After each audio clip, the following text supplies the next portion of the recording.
ಬಸವಾ ಬಸವಾ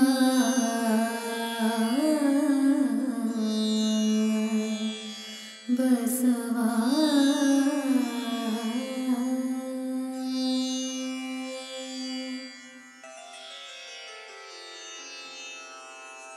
ಹರ ಬಸವಾಯ ನಮಃ ಪ್ರಭು ಬಸವಾಯ ನಮಃ ಗುರು ಬಸವಾಯ ನಮಃ ಲಿಂಗ ಬಸವಾಯ ನಮಃ ಜಂಗಮ ಬಸವಾಯ ನಮಃ ಭಸ್ಮ ಬಸವಾಯ ನಮಃ ರುದ್ರಾಕ್ಷಿ ಬಸವಾಯ ನಮಃ ಮಂತ್ರ ಬಸವಾಯ ನಮಃ ಪಾದೋದಕ ಬಸವಾಯ ನಮಃ ಪ್ರಸಾದ ಬಸವಾಯ ನಮಃ ಚಿನ್ನಿಧಿ ಬಸವಾಯ ನಮಃ ಚಿನ್ನಾದ ಬಸವಾಯ ನಮಃ ಚಿದ್ಬಿಂದು ಬಸವಾಯ ನಮಃ ಚಿತ್ಕಲ ಬಸವಾಯ ನಮಃ ಚಿದಂಗ ಬಸವಾಯ ನಮಃ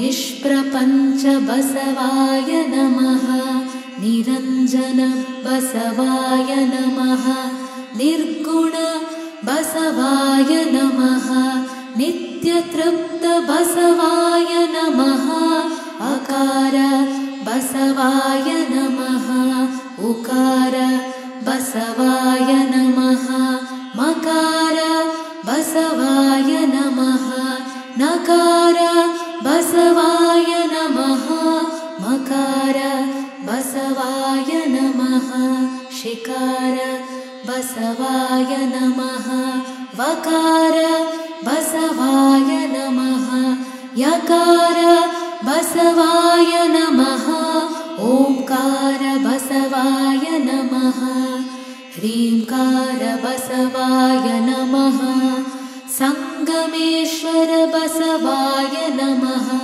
ಪ್ರತ್ಯಕ್ಷ ಕಪಿಲ ಸಿದ್ಧ ಮಲ್ಲಿಕಾರ್ಜುನ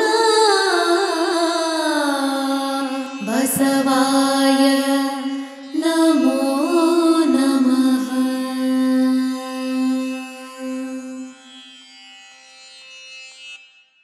ಓಂ ಶ್ರೀ ಗುರು ಬಸವಲಿಂಗಾಯ ನಮಃ. ಓಂ ಶ್ರೀ ಗುರು ಬಸವಲಿಂಗಾಯ ನಮಃ. ಓಂ ಶ್ರೀ ಗುರು ಬಸವಲಿಂಗಾಯ ನಮಃ. 113ನೇ ಜಯಂತ್ಯೋತ್ಸವ, ಇದನ್ನು ನಾವು ಸಂಸ್ಥಾಪನಾ ದಿನವನ್ನಾಗಿ ಆಚರಿಸ್ತಾ ಇದ್ದೀವಿ. ಈ ಸಂದರ್ಭದಲ್ಲಿ ಈ ಸಭೆಯ ದಿವ್ಯ ಸಾನ್ನಿಧ್ಯವನ್ನು ವಹಿಸಿದಂತಹ ಶಿವರುದ್ರ ಮಹಾಸ್ವಾಮಿಗಳು, ಬೆಳ್ಳಿಮಠ ಅಧ್ಯಕ್ಷರು, ಬೆಳ್ಳಿಮಠ ಬೆಂಗಳೂರು, ಹಾಗೆಯೇ ಉದ್ಘಾಟನೆಯನ್ನು ಮಾಡಲಿರುವಂತಹ ವಿ ಸೋಮಣ್ಣ ಅವರು, ರೈಲ್ವೆ ಖಾತೆ ರಾಜ್ಯ ಸಚಿವರು, ಭಾರತ ಸರ್ಕಾರ.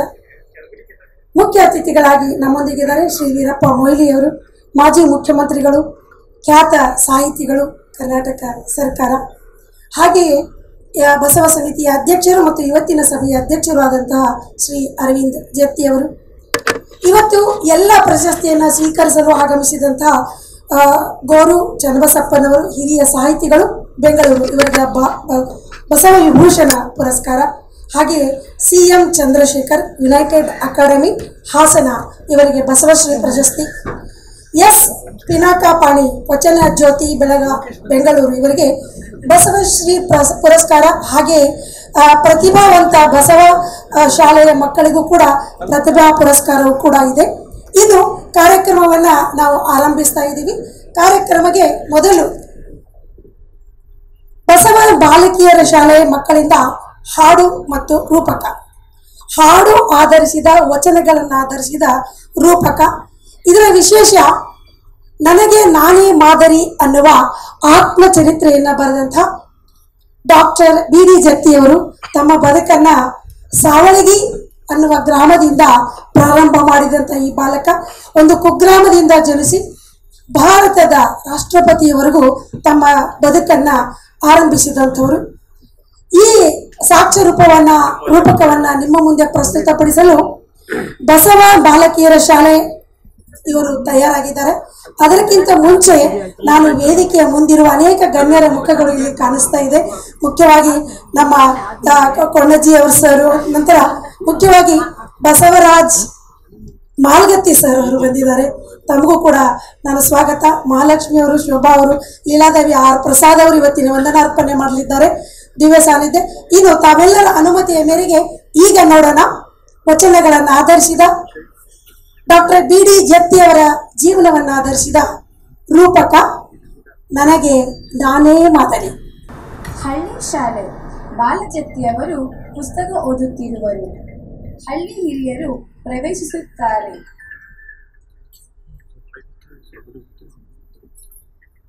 ಹಳ್ಳಿ ಹಿರಿಯ: ಬಸಪ್ಪ, ಏನು ಅಷ್ಟು ಮನಸೋತಂತೆ ಓದುತ್ತಿದ್ದೀಯಾ? ಬಾಲಜತ್ತಿಯವರು: ಅಜ್ಜ, ನಾನು ಬಸವಣ್ಣನವರ ವಚನ ಓದುತ್ತಿದ್ದೇನೆ.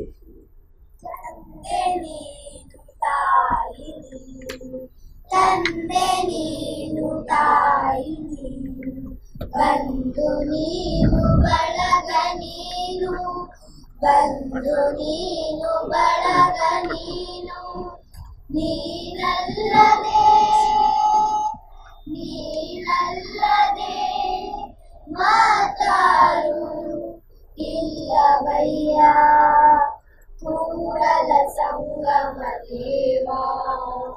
ಹಾಲಲದ್ದು ನಿರಲದ್ದು, ಹಾಲಲದ್ದು ನಿರಲದ್ದು, ಕೂಡಲ ಸಂಗಮ ದೇವ ಅಯ್ಯ.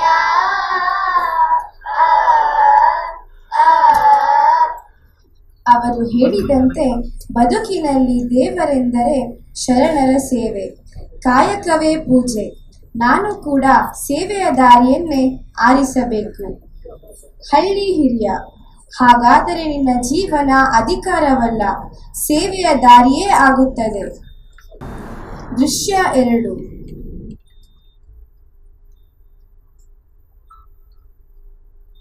ನಾಯಕನ ಉದಯ.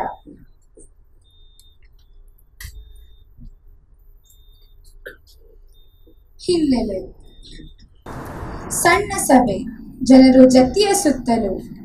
ಸಾಮಾನ್ಯ ವ್ಯಕ್ತಿ 1: ಜತ್ತಿ ಅವರು ನಮ್ಮ ಮಾತು ಕೇಳುತ್ತಾರೆ. ಅವರು ನಮ್ಮ ಆದರ್ಶಪ್ರಾಯರಾಗಿ ನಮ್ಮ ಕೆಲಸ ನಿರ್ವಹಿಸಲು ಸಹಾಯ ಮಾಡುತ್ತಿದ್ದಾರೆ. ಸಾಮಾನ್ಯ ವ್ಯಕ್ತಿ 2: ಜತ್ತಿಯವರು ನಮ್ಮ ನಾಯಕ. ಅವರು ಸದಾ ಬಸವಣ್ಣನ ಮಾರ್ಗದಲ್ಲಿ ಬದುಕು ನಡೆಸುತ್ತಿದ್ದಾರೆ. ಅವರು ವಚನವನ್ನು ನಮ್ಮ ಜನಮನದಲ್ಲಿ ತಂದು ಅದನ್ನು ಉಳಿಯುವಂತೆ ಮಾಡಿದ್ದಾರೆ. ದೇವಲೋಕ ಮರ್ತ್ಯಲೋಕವೆಂಬುದು ಬೇರಿಲ್ಲ ಕಾಣಿರೋ, ದೇವಲೋಕ ಮರ್ತ್ಯಲೋಕವೆಂಬುದು ಬೇರಿಲ್ಲ ಕಾಣಿರೋ, ಸತ್ಯವನ್ನುಡುವುದೇ ದೇವಲೋಕ, ನಿತ್ಯವನ್ನುಡುವುದೇ ಮರ್ತ್ಯಲೋಕ, ಸತ್ಯವನ್ನುಡುವುದೇ ದೇವಲೋಕ, ನಿತ್ಯವನ್ನುಡುವುದೇ ಮರ್ತ್ಯಲೋಕ. ಆಚಾರವೇ ಸ್ವರ್ಗ ಅನಾಚಾರವೇ ನರಕ, ಆಚಾರವೇ ಸ್ವರ್ಗ ಅನಾಚಾರವೇ ನರಕ, ಕೂಡಲ ಸಂಗಮ ದೇವ ನೀವೇ ಪ್ರಮಾಣ, ನೀವೇ ಪ್ರಮಾಣ. ನೀವು ಯಾವಾಗಲೂ ಸತ್ಯ, ದಯೆ, ಸೇವೆಯನ್ನೇ ಪಾಲಿಸುತ್ತೀರಾ. ಮೈಸೂರು ರಾಜ್ಯದ ಮುಖ್ಯಮಂತ್ರಿಯವರೆಗೂ ಜತ್ತಿಯವರ ರಾಜಕಾರಣ ಬಸವಣ್ಣನವರ ಆದರ್ಶಗಳಲ್ಲಿ ಬೇರು ಬಿಟ್ಟಿದೆ. ರಾಜಕೀಯ ನಾಯಕ: ಶರಣು ಶರಣಾರ್ಥಿ ಬಸಪ್ಪ ದಾನಪ್ಪ ಜತ್ತಿಯವರೇ, ನಿಮ್ಮನ್ನು ಮುಖ್ಯಮಂತ್ರಿಯನ್ನಾಗಿ ಆಯ್ಕೆ ಮಾಡಲಾಗಿದೆ. ಜತ್ತಿಯವರು: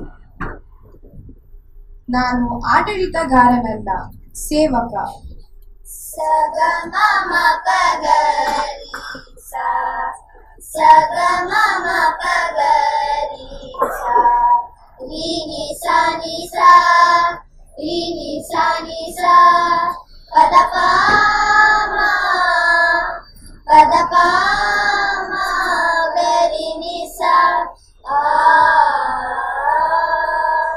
ಉಳ್ಳವರು ಶಿವಾಲಯವ ಮಾಡುವರು, ಉಳ್ಳವರು ಶಿವಾಲಯವ ಮಾಡುವರು,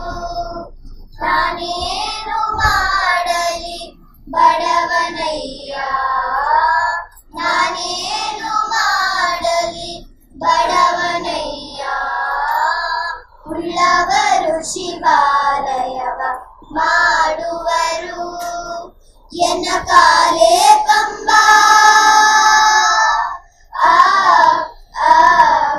ಎನ್ನ ಕಾಲೇ ಕಂಬ ದೇಹವೇ ದೇಗುಲ ಎನ್ನ ಕಾಲೇ ಕಂಬ ದೇಹವೇ ದೇಗುಲ ಶಿರವೇ ಹೊನ್ನ ಕಳಶವಯ್ಯ ಶಿರವೇ ಹೊನ್ನ ಕಳಶವಯ್ಯ ಸ್ಥಾವರಿ ಕಳಿವುಂಟು ಜಂಗಮ ಕಳಿವಿಲ್ಲ ಸ್ಥಾವರಿ ಕಳಿವುಂಟು ಜಂಗಮ ಕಳಿವಿಲ್ಲ ಕೂಡಲ ಸಂಗಮ ದೇವ ಕೂಡಲ ಸಂಗಮ ದೇವ ಕೇಳಯ್ಯ ಉಳ್ಳವರು ಶಿವಾಲಯವ ಮಾಡುವರು ಮಾಡುವರು ಮಾಡುವರು.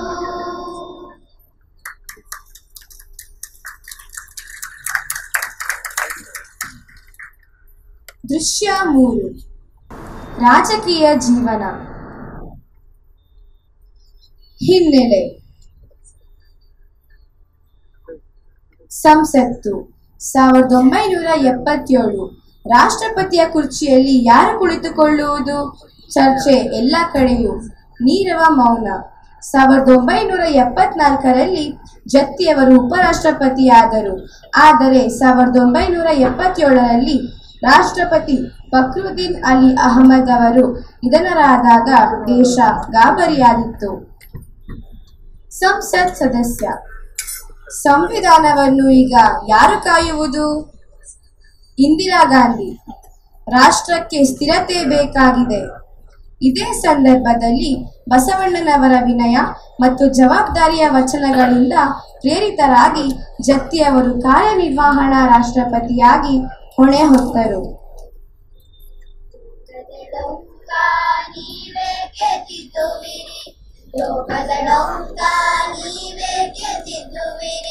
ನಿಮ್ಮ ನಿಮ್ಮ ತನುವ ಸಂತೈಸಿಕೊಳ್ಳಿ ನಿಮ್ಮ ನಿಮ್ಮ ತನುವ ಸಂತೈಸಿಕೊಳ್ಳಿ ನಿಮ್ಮ ನಿಮ್ಮ ಮನವ ಸಂತೈಸಿಕೊಳ್ಳಿ ನಿಮ್ಮ ನಿಮ್ಮ ಮನವ ಸಂತೈಸಿಕೊಳ್ಳಿ. ನೆರೆಮನೆಯ ದುಃಖಕ್ಕೆ ಅಳುವವರು ಯಾರು? ನೆರೆಮನೆಯ ದುಃಖಕ್ಕೆ ಅಳುವವರು ಯಾರು? ಕೂಡಲ ಸಂಗಮ ದೇವ ದೇವ ದೇವ. ಜತ್ತಿಯವರು. ಈ ಹುದ್ದೆ ಸಿಂಹಾಸನವಲ್ಲ, ಇದು ಜನರದ್ದು, ಸಂವಿಧಾನದ್ದು. ನಾನು ಕೇವಲ ಅದರ ಪಾಲಕನು. ಕೊನೆಯ ಪಾಠ ಸಾಧನೆ. ಹಿನ್ನೆಲೆ. ಸರಳ ಮನೆ. ವೃದ್ಧ ಜತ್ತಿಯವರು ದಿನಚರಿಯಲ್ಲಿ ಬರೆಯುತ್ತಿರುವರು. ಅವಧಿ ಮುಗಿದ ಬಳಿಕ ಜತ್ತಿಯವರು ಸರಳ ಜೀವನಕ್ಕೆ ಮರಳಿದರು. ಅಧಿಕಾರದಿಂದ ದೂರವಿದ್ದು ಸದಾ ಸರಳತೆ ಮತ್ತು ಸೇವೆಯ ದಾರಿಯಲ್ಲೇ ನಿಂತರು. ದಯವಿಲ್ಲದ ಧರ್ಮವು ಆವುದಯ ದಯವಿಲ್ಲದ ಧರ್ಮವು ಆವುದಯ ದಯವೇ ಬೇಕು ಸಕಲ ಪ್ರಾಣಿಗಳಲ್ಲಿ ದಯವೇ ಬೇಕು ಸಕಲ ಪ್ರಾಣಿಗಳಲ್ಲಿ ದಯವಿಲ್ಲದ ಧರ್ಮವು ಆವುದಯ ದಯವಿಲ್ಲದ ಧರ್ಮವು ಆವುದಯ ದಯವೇ ಧರ್ಮದ ಮೂಲವಯ್ಯ ದಯವೇ ಧರ್ಮದ ಮೂಲವಯ್ಯ ಕೂಡಲ ಸಂಗಯ್ಯನಂತಲ್ಲ ದೊಲ್ಲನಯ್ಯ ಕೂಡಲ ಸಂಗಯ್ಯನಂತಲ್ಲ ದೊಲ್ಲನಯ್ಯ ದಯವಿಲ್ಲದ ದಯವಿಲ್ಲದ ದಯವಿಲ್ಲದ ಧರ್ಮವು ಆವುದಯ. ಹುದ್ದೆಗಳು ಕಡಿಮೆಯಾಗುತ್ತವೆ, ಆದರೆ ವ್ಯಕ್ತಿತ್ವ ಉಳಿಯುತ್ತದೆ. ಬಸವಣ್ಣನವರು ಕಲಿಸಿದಂತೆ ಸರಳವಾಗಿ ಬಾಳಿ, ಸತ್ಯವಾಗಿ ಸೇವೆ ಮಾಡಿ. ಹಾಗೆ ಇವರ ಸಾಧನೆಗಳು ಅನೇಕ. ನಮ್ಮ ಬಸವ ಶಾಲೆ, ಬಸವ ಸಮಿತಿ ಸೇರಿದಂತೆ ಜೀವನ ಸಾಧನೆ ಮಾಡುತ್ತಾ ಹೊರಟ ಹಿರಿಯರು ನಮ್ಮ ಬೀಡಿ ಜತ್ತಿಯವರು. ಬಸವಣ್ಣನ ಧ್ವನಿ. ಕಾಯಕವೇ ಪೂಜೆ, ಸೇವೆಯೇ ಸ್ವರ್ಗ.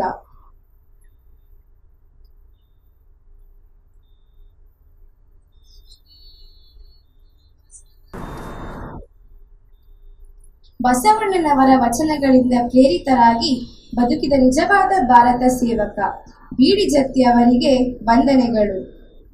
ಬಯಲು ಬಯಲನೆ ಬಿತ್ತಿ ಬಯಲು ಬಯಲನೆ ಬೆಳೆದು ಬಯಲು ಬಯಲಾಗಿ ಬಯಲಾಯಿತಯ್ಯ ಬಯಲ ಜೀವನ ಬಯಲ ಭಾವನ ಬಯಲು ಬಯಲಾಗಿ ಬಯಲಾಯಿತಯ್ಯ ಬಯಲು ಬಯಲನೆ ಬಿತ್ತಿ ಬಯಲು ಬಯಲನೆ ಬೆಳೆದು ಬಯಲು ಬಯಲಾಗಿ ಬಯಲಾಯಿತಯ್ಯ ಬಯಲ ಜೀವನ ಬಯಲ ಭಾವನ ಬಯಲು ಬಯಲಾಗಿ ಬಯಲಾಯಿತಯ್ಯ ನಿಮ್ಮ ಪೂಜಿಸಿದವರು ಮುನ್ನವೇ ಬಯಲಾದರು ನಿಮ್ಮ ಪೂಜಿಸಿದವರು ಮುನ್ನವೇ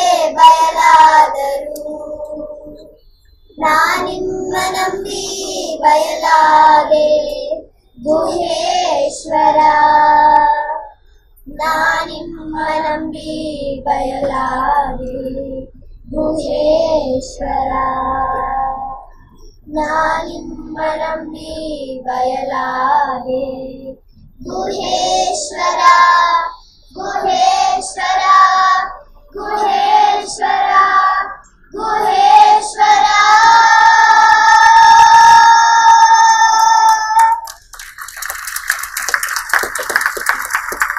ಶರಣು ಶರಣಾರ್ಥಿ. ಬಸವ ಬಾಲಕಿಯರ ಶಾಲೆ ಈ ಮಕ್ಕಳು ಪ್ರಸ್ತುತಪಡಿಸಿದಂತಹ ನನಗೆ ನಾನೇ ಮಾದರಿ ಡಾಕ್ಟರ್ ಬಿ ಡಿ ಜತ್ತಿಯವರ ಜೀವನ ಆಧಾರಿತ ವಚನಗಳನ್ನು ಆಧರಿಸಿದ ರೂಪಕಕ್ಕೆ ಮಕ್ಕಳಿಗೆ ಜೋರಾದ ಚಪ್ಪಾಳೆಯೊಂದಿಗೆ ಅಭಿನಯಿಸೋಣ.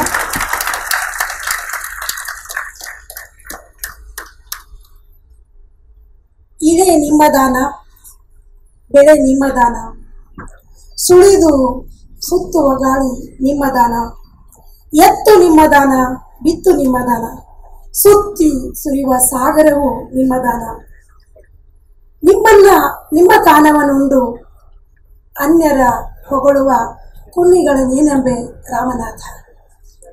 ಇಂತಹ ದೇವನನ್ನ ನೆರೆ ನಂಬಿದಂತಹ ಶರಣರ ದಿವ್ಯ ಚೇತನದ ಮಧ್ಯ 113ನೆಯ ದಿನದ ಅಂಗವಾಗಿ ನಾವೆಲ್ಲರೂ ಇಲ್ಲಿ ಸೇರಿದ್ದೀವಿ.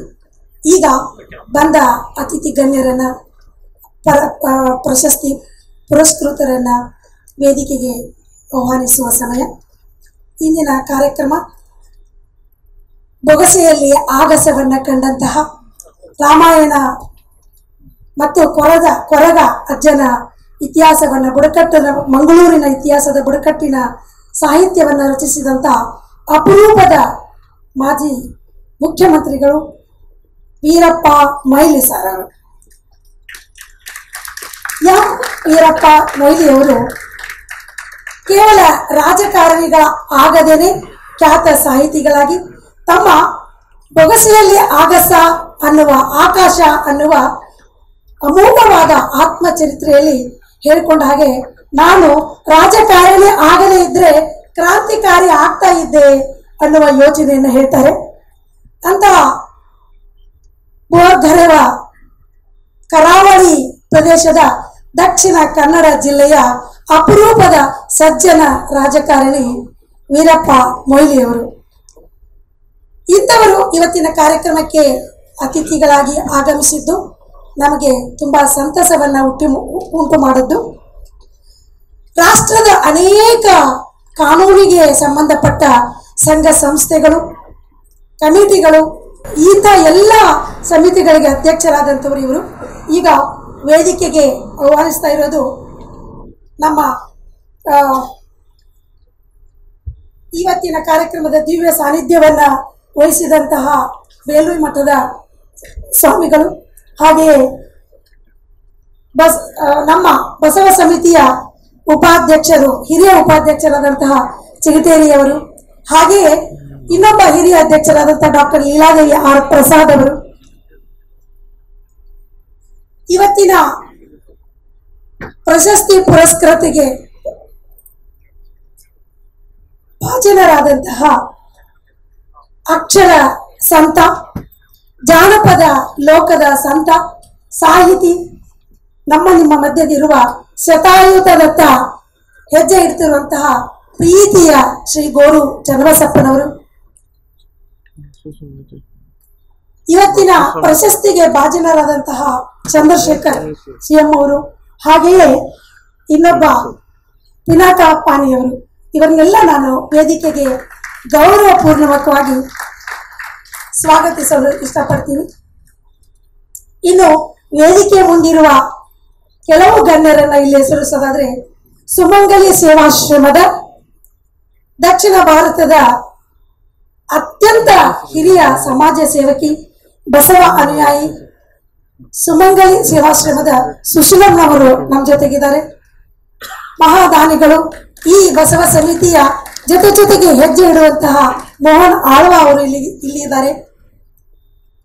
ಹಾಗೆಯೇ ನಮ್ಮ ಬಸವ ಸಮಿತಿಯ ಎಲ್ಲ ಸಿಬ್ಬಂದಿ ವರ್ಗ ಮತ್ತು ಸದಸ್ಯರು ಇಲ್ಲಿದ್ದಾರೆ.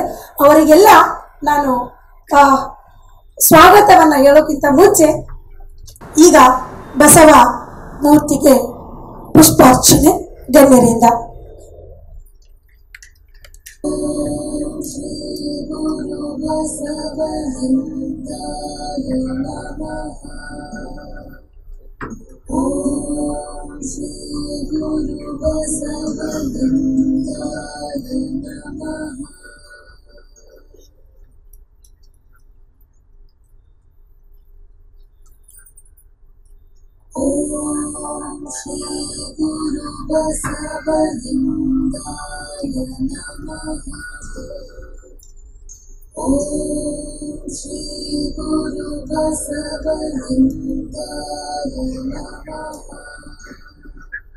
ಪುಷ್ಪಾರ್ಚನೆಗೈದಂತಹ ಎಲ್ಲ ಗಣ್ಯರಿಗೆ ನಮಸ್ಕರಿಸ್ತಾ ಈಗ ಬಸವಗೀತೆ ಪ್ರಾರ್ಥನೆ, ಇದಕ್ಕಾಗಿ ತಾವೆಲ್ಲರೂ ಎದ್ದು ನಿಲ್ಬೇಕು ಅಂತ ಕೋರಿಕೆ.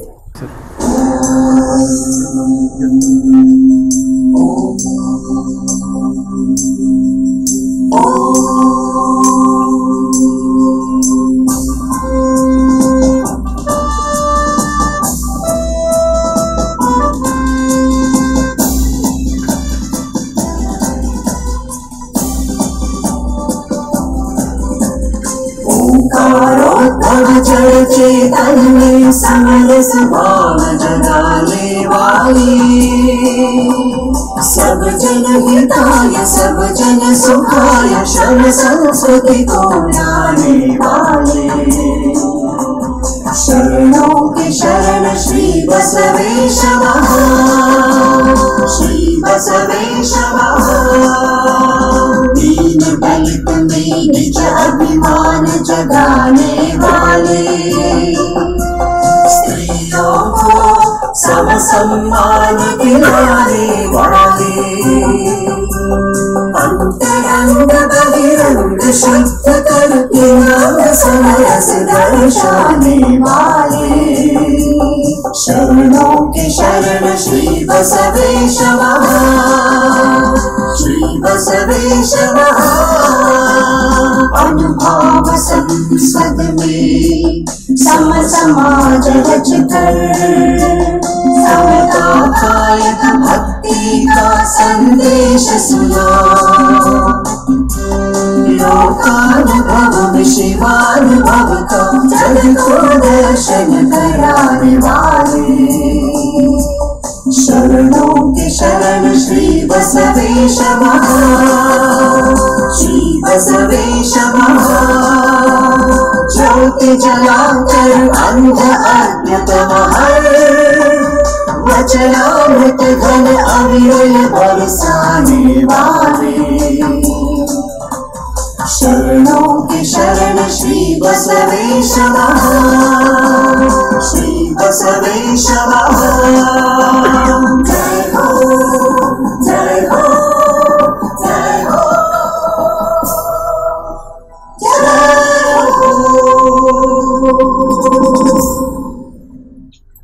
ಧನ್ಯವಾದಗಳು. ಭಕ್ತಿ ಎಂಬ ಪೃಥ್ವಿಯ ಮೇಲೆ ಗುರು ಎಂಬ ಬೀಜವಂಕುರಿಸಿ, ಲಿಂಗವೆಂಬ ಎಲೆಯಾಯಿತು, ಆಚಾರವೆಂಬ ಹೂವಾಯಿತು, ವಿಚಾರವೆಂಬ ಕಾಯ ಆಗಿತ್ತು, ನಿಷ್ಪತ್ತಿ ಎಂಬ ಹಣ್ಣಾಗಿತ್ತು. ನಿಷ್ಪತ್ತಿ ಎಂಬ ಹಣ್ಣು ತೊಟ್ಟು ಬಿಟ್ಟು ಕಳಚಿ ಬೀಳುವಷ್ಟರಲ್ಲಿ ಕೂಡಲ ಸಂಗಮ ದೇವ ತನಗೆ ಬೇಕೆಂದು ಎತ್ತಿಕೊಂಡ. ಇಂತಹ ಅತ್ಯಮೂಲ್ಯವಾದಂತಹ ಅನನ್ಯ ರತ್ನಗಳ ಸಾಲಿನಲ್ಲಿ ಬರುವಂತಹ ಡಾಕ್ಟರ್ ಬಿ ಡಿ ಜತ್ತಿಯವರ ಮಗ ಅನ್ನುವ ಹೆಮ್ಮೆಯ ಪುತ್ರ ಬಸವ ಅಕ್ಷರವನ್ನ, ಬಸವ ತತ್ವವನ್ನ ವಿಶ್ವವ್ಯಾಪಿಯಾಗಿ ಸ್ಥಾಪಿಸ್ತಾ ಅನೇಕ ಭಾಷೆಗಳಲ್ಲಿ, ವಿಶ್ವದ, ರಾಷ್ಟ್ರದ, ನಾಡಿನ ಅನೇಕ ಭಾಷೆಗಳಲ್ಲಿ ಬಸವ ವಚನಗಳನ್ನು, ಎಲ್ಲ ಶರಣರ ವಚನಗಳನ್ನು ಅನುವಾದಿಸಲು ಕಂಕಣಬದ್ಧರಾಗಿ ಬಸವ ತತ್ವಗಳನ್ನು ಲೋಕಕ್ಕೆ ಪರಿಚಯಿಸಬೇಕು ಅಂತೂ ಪಣ ತೊಟ್ಟಂತಹ ಪ್ರಸ್ತುತ ಬಸವ ಸಮಿತಿಯ ಅಧ್ಯಕ್ಷರಾದಂತಹ ಅಣ್ಣ ಅರವಿಂದ್ ಜತ್ತಿಯವರು ಈ ಕಾರ್ಯಕ್ರಮದ ಉದ್ದೇಶ ಮತ್ತು ಆಶಯ ನುಡಿಗಳನ್ನು ನಿಮ್ಮೆಲ್ಲರನ್ನ ಅಧಿಕೃತವಾಗಿ ಸ್ವಾಗತಿಸಲು ಅವರನ್ನ ಈ ವೇದಿಕೆಗೆ ಬರಮಾಡಿಕೊಳ್ಳೋಣ. ಈಗ ಅಧ್ಯಕ್ಷರಾದ ಅರವಿಂದ್ ಜತ್ತಿಯವರು. ಸರ್ವರಿಗೆ ಶರಣಾರ್ಥಿ.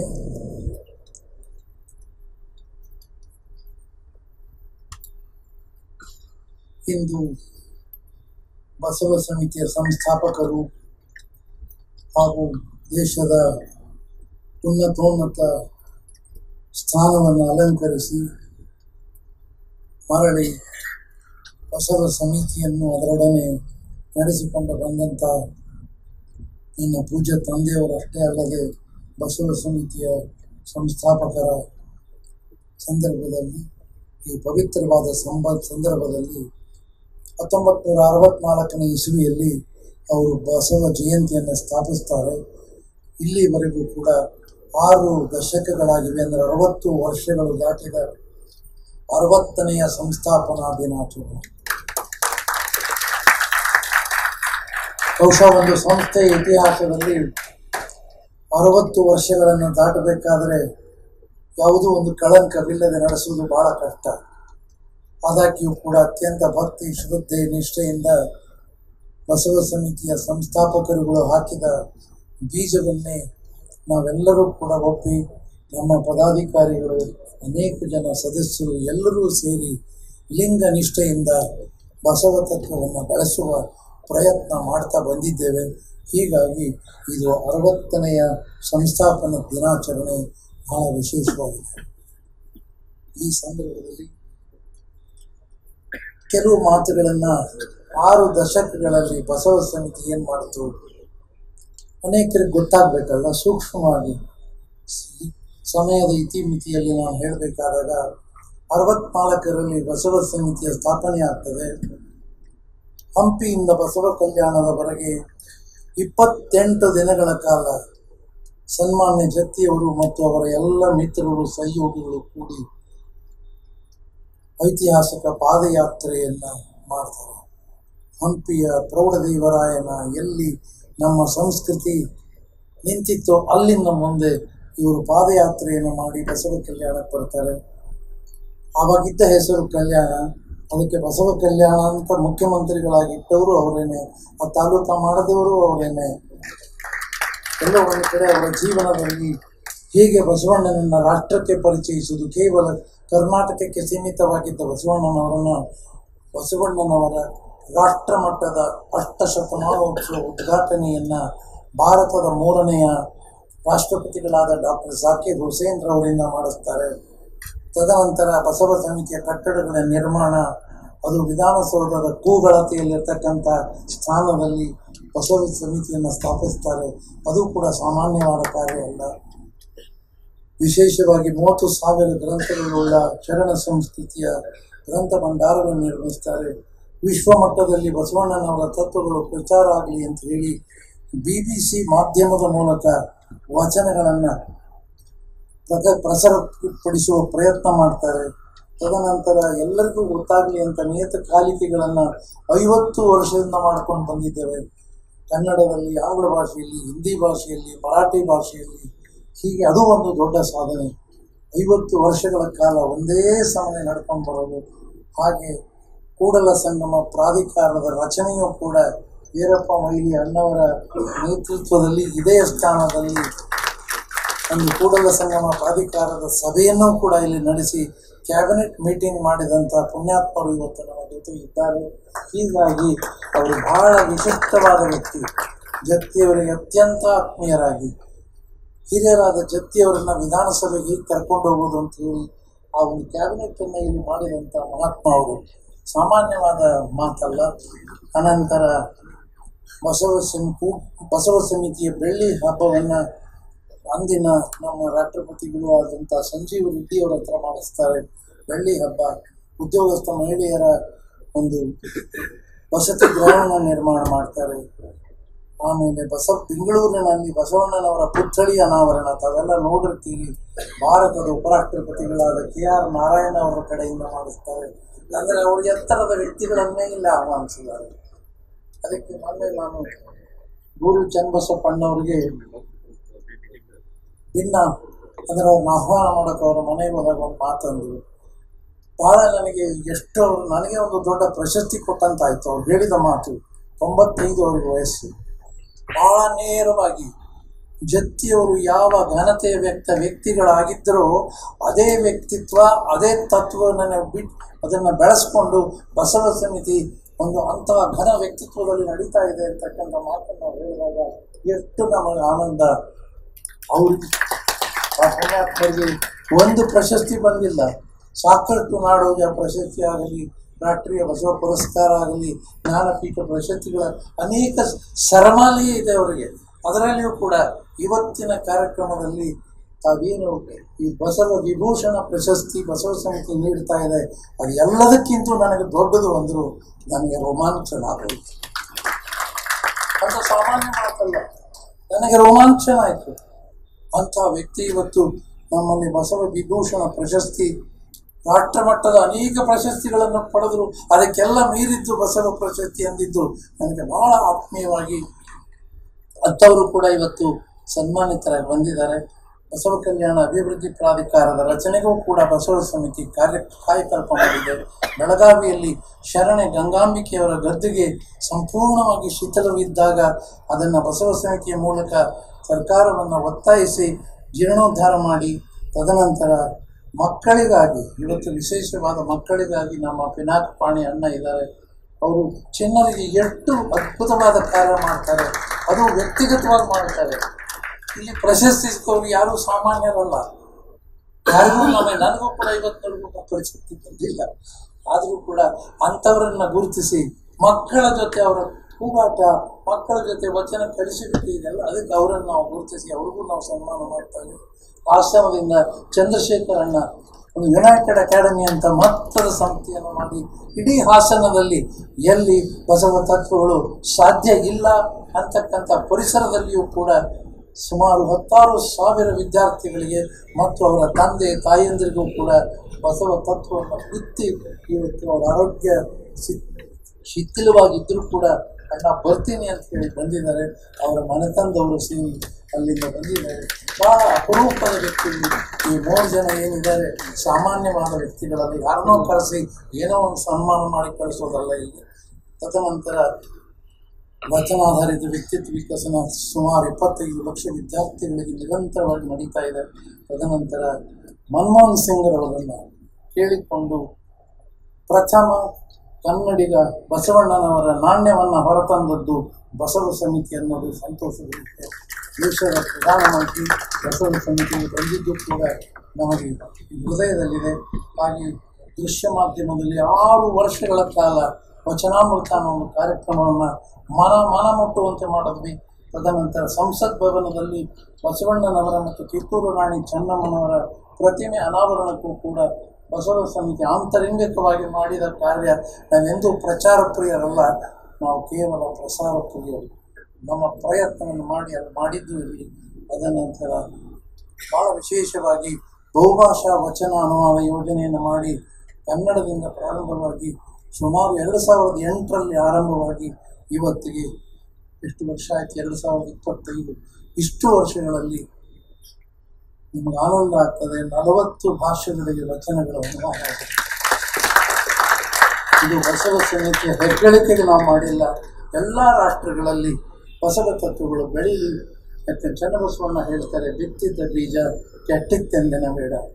ಇಂದು ನಿಮಗೆ ಅನಿಸೋದಿಲ್ಲ, ಪಾಕಿಸ್ತಾನದಲ್ಲಿ ಉರ್ದು ಕಾನ್ಫರೆನ್ಸಲ್ಲಿ ಕೂಡ ವಚನಗಳ ಚರ್ಚೆ ಆಗಿದೆ. ಸ್ಪೇನ್ ದೇಶದಲ್ಲಿ ಸ್ಪೇನ್ ಭಾಷೆಯ ವಚನಗಳನ್ನು ಅಲ್ಲಿ ಒಬ್ಬ ವಿದ್ವಾಂಸರು ಹಾಡಿದಾಗ ಸ್ಟ್ಯಾಂಡಿಂಗ್ ಒವೇಷನ್ ಸಿಕ್ಕಿದೆ.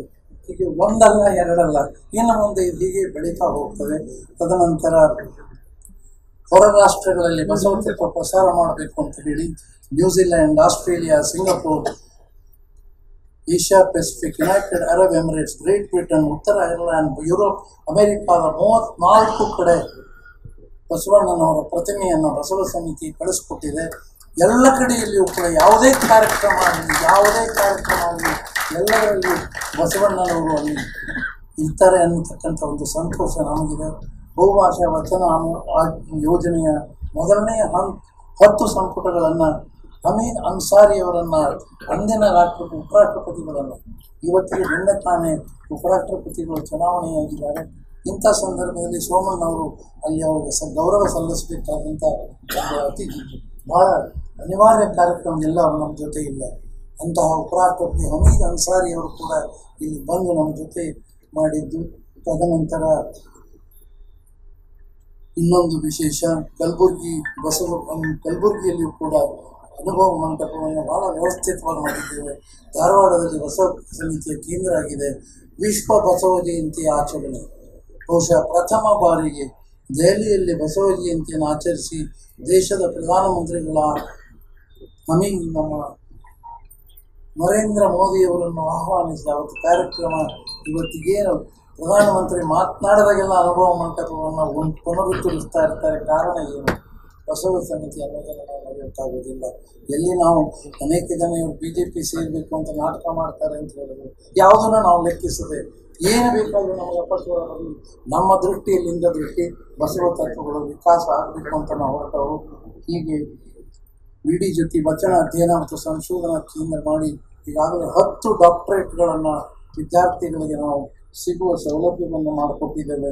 ತದನಂತರ ಈಗ ಅರಾಬಿಕ್ ಭಾಷೆಗಳಿಗೆ ವಚನ ಅನುವಾದ ಆಗಿದೆ, ಪರ್ಷಿಯನ್ ಭಾಷೆಗಾಗಿದೆ, ಫ್ರೆಂಚ್ ಭಾಷೆಗಾಗಿದೆ, ನೇಪಾಳಿ ಭಾಷೆಗಾಗಿದೆ, ರಷ್ಯನ್ ಭಾಷೆಗಾಗಿದೆ, ಸ್ಪ್ಯಾನಿಷ್ ಭಾಷೆಗಾಗಿದೆ, ಚೈನೀಸ್ಗಾಗಿದೆ, ಜರ್ಮನ್ ಆಗಿದೆ, ಉಜ್ಬೆಕ್ ಭಾಷೆಗೂ ಕೂಡ ಇದೇ ಮುಂದಿನ ಅಕ್ಟೋಬರ್ 6ಕ್ಕೆ ನಾನು ತಾಷ್ಕೆಂಟಲ್ಲಿರ್ತೇನೆ. ಅಲ್ಲಿ ಕೂಡ ಯಾವ ರೀತಿ ಬಸವಣ್ಣನ ತತ್ವಗಳು ವಿಕಾಸ ಆಗ್ತಾ ಇವೆ ಅಂದರೆ ಬಹುಶಃ ಆರೋಗ್ಯ ಚೆನ್ನಾಗಿದ್ದರೆ ಅವತ್ತನ್ನು ಸಂಪೂರ್ಣವಾಗಿ ಜಗಮಯವೆಲ್ಲ ಬಸವಮಯವಾಗಿ ಕಾಣಲಿ ಅಂತಕ್ಕಂಥ ಆಶಯದಿಂದ ನಿಷ್ಠೆಯಿಂದ ಬಸವ ಸಮಿತಿ ಬೆಳೀತಾ ಇದೆ. ಹಾಗೆ ಡಿಜಿಟಲ್ ತಂತ್ರಜ್ಞಾನದ ಮೂಲಕ ಆನ್ಲೈನ್ ಅರಿವಿನ ಮನೆ ಕಾರ್ಯಕ್ರಮ ಅಂತ ರೂಪಿಸಿ 2019 ಕೊರೋನಾ ಸಂದರ್ಭದಲ್ಲಿ ಆರಂಭವಾಗಿ ಈಗಾಗಲೇ ಸಾವಿರಾರು ಕಾರ್ಯಕ್ರಮಗಳು ಪ್ರಕಟಗೊಂಡು ಸುಮಾರು 2.5 ಕೋಟಿಯಿಂದ 3 ಕೋಟಿ ಜನ ನಮ್ಮ ಆನ್ಲೈನ್ ಕಾರ್ಯಕ್ರಮವನ್ನು ವೀಕ್ಷಣೆ ಮಾಡಿದ್ದಾರೆ ಅಂದರೆ ಅದು ಕೂಡ ನಮಗೆ ಅತ್ಯಂತ ಸಂತೃಪ್ತಿ ಇದೆ. ಎಲ್ಲೋ ಒಂದು ಕಡೆ ಕೆನಡಾದಲ್ಲಿದ್ದವರು ಪ್ರತಿಕ್ರಿಯೆ ಕೊಡ್ತಾರೆ, ಎಲ್ಲೋ ಫ್ರಾನ್ಸ್ನದ್ದು ಪ್ರತಿಕ್ರಿಯೆ ಕೊಡ್ತಾರೆ. ಹೀಗೆ ವಿಶೇಷವಾದ ತದನಂತರ ಇನ್ನೊಂದು ಬಹಳ ಬಸವ ಕಲ್ಯಾಣದಲ್ಲಿದ್ದ ಪರುಷಕಟ್ಟೆ ಹೀನಾಯ ಸ್ಥಿತಿಯಲ್ಲಿದ್ದಾಗ ಅದನ್ನು ಸಂಪೂರ್ಣವಾಗಿ ವಿಕಾಸ ಮಾಡಿದ ಜವಾಬ್ದಾರಿ ಬಸವ ಸಮಿತಿಯಾಗಿದೆ. ಇಂದು ಪರುಷಕಟ್ಟೆಗೆ ಬೊಮ್ಮಾಯಿ ಅಂತ ಮುಖ್ಯಮಂತ್ರಿಗಳಿದ್ದಾಗ ಅದಕ್ಕೆ 20 ಕೋಟಿ ಬಿಡುಗಡೆ ಮಾಡಿ ಅವರು ಸಂಪೂರ್ಣವಾಗಿ ವ್ಯವಸ್ಥಿತವಾಗಿ, ಕಾರಣ ಅದು ಬಸವಣ್ಣನವರದ ಏಕೈಕ ಸ್ಮಾರಕ. ಇಷ್ಟು ವರ್ಷ ದಾಟಿದ್ರು, 850-60 ವರ್ಷ ದಾಟಿದ್ರು ಯಾರದು ದೃಷ್ಟಿಯಲ್ಲಿ ಆ ಕಡೆ ಬಿದ್ದಿರಲಿಲ್ಲ. ಇಂಥ ಒಂದು ಪರುಷಕಟ್ಟೆಯನ್ನು ಯಾವ ಪುಣ್ಯಾತ್ಮ ಯಾವ ಸ್ಥಾನದಲ್ಲಿ ಪರುಷಕಟ್ಟೆಯಲ್ಲಿ ಕೂತ್ಕೊಳ್ತಿದ್ರು ಅವರನ್ನು ಕೂಡ ಅದೊಂದು ಜೀರ್ಣೋದ್ಧಾರ. ಹಾಗೆ ಇತ್ತೀಚೆಗೆ ಮತ್ತೊಂದು 5 ವರ್ಷದಿಂದ ವಚನಗಳ ಪರಿಷ್ಕರಣೆ ಕ್ರಿಯಾ ಯೋಜನೆಯನ್ನು ಮಾಡಿದ್ದೇವೆ.